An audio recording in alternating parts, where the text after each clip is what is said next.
هم إخوة سكنوا الفؤاد وبلسم. بسم الله والحمد لله والصلاة والسلام على رسول الله وآله وأصحابه ومن والاه.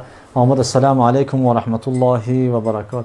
بینندگان گرامی قدر، درس امروزه ما در نسبت شرط دیگه، شرط هفتم قبول است. قبول یعنی الراضی بالشیء، راضی شدن بر چیزی، یا هو راضی بالشیء. قبول یعنی گفتن میشه راضی شدن بر چیزی را. قبول شرط از کلمه توحید است. کسی که لا اله الا الله میگه لازم است برای او قبول کنه کلمه توحید را. او کلمه توحید تقاضا میکنه قبول کنه با قلبش، با زبانش و با اندامش. قبول کردن که زید رد باشه. یک شخصیت یک قول قبول میکنه، وقتی یک گپ میگوشه گپ میگیره یا گپ قبول میکنه، یعنی یک گپ قبول کردن است. اما زمانی که ترا گپ قبول نکرد یعنی رد کرد. انسان هایی که کلمه توحید را میگن و سپس او کلمه توحید تقاضا میکنه، او که الله و رسول الله در آیات قرآن و رسول نبی صلی الله علیه و در حدیثش بیان میکنه، رد میکنه، او شخصیت نمیتونه مسلمان باشه، زیرا که این شرط در وجود چون قبول نشد، در وجود چون نآمد. وقتی که شرط در وجود چون آمد کلمه توحید براشون فایده نمیده. قبول شرط از کلمه توحید است، چون که در آیات قرآن سوره صاد آیه 5 میگه استعاذ بالله و عجب ان جاءهم منذر منهم وقال الكافرون هذا ساحر كذاب اجعل آلهة اله واحده ان هذا لشیء عجاب.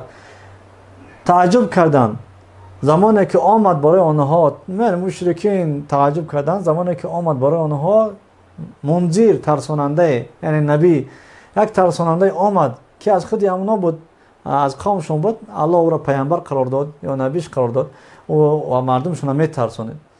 و قال الکافرون، کافرها گفتن هذا ساحر کذاب، گفتن این کسی که دعوای پیامبری میکنه این ساحر است و کذاب است، دروغگو است.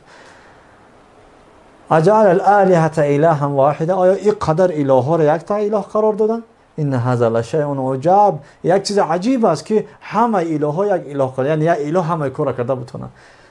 یا کو هذا ساحر کذاب، کافرها چی گفتن؟ این نبی ساحر است، کذاب است. نه، نبی آمد که کلمه توحید را بفهمونه برای اینا، اما اینها چیکار کردن؟ تکذیب کردن، دروغگو شمردن، قبول نکردن. وقتی که قبول نکردن گفتن لا اله الا الله براشون فایده نمیکرد. از این لحاظ است که قبول یک شرط از کلمه توحید و لازم است برای کسی کلمه توحید را میگن در وجود چنین شرط داشته باشند. یعنی قبول، بدون قبول نمیتونه این کلمه برای شما منفعت و فایده بده. لازم است ما قبول کنیم کلمه توحید را، قرآن را و سنت را، با زبانمون، با قلبمون، با انداممون. بعدا برای ما این کلمه فایده میده. و باذن الله دعا میکنم که الله متعال برای ما و شما علم بده در نسبت فهمیدن کلمه توحید و معنای توحید و شروط کلمه، تا که ما بفهمیم و شریعت را رعایت کنیم و اون چه کلمه توحید تقاضا میکنه او را رعایت کنیم تا که کلمه برای ما و شما فایده بده. و السلام علیکم و رحمت الله و برکاته.